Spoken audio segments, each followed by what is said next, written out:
understanding the business strategy is really, really crucial, is that know that your function is going to add value and be on point for the business objectives.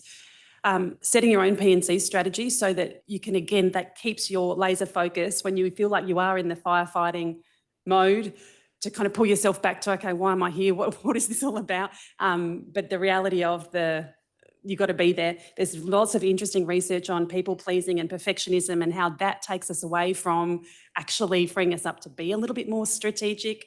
But this, again, is where data is so, so important.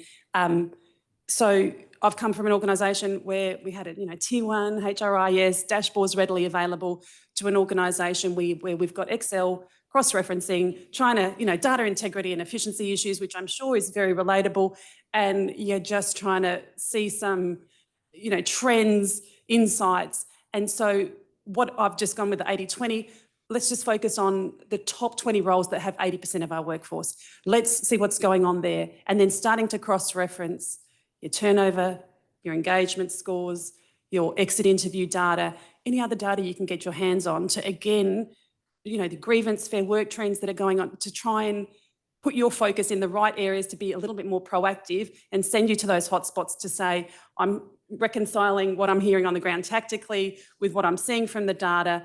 And I think that as well helps you spend your time on the most value-add activities. But also that data then helps you measure and feel a little bit more rewarded when you're seeing turnover go from there to there, or engagement from there to there.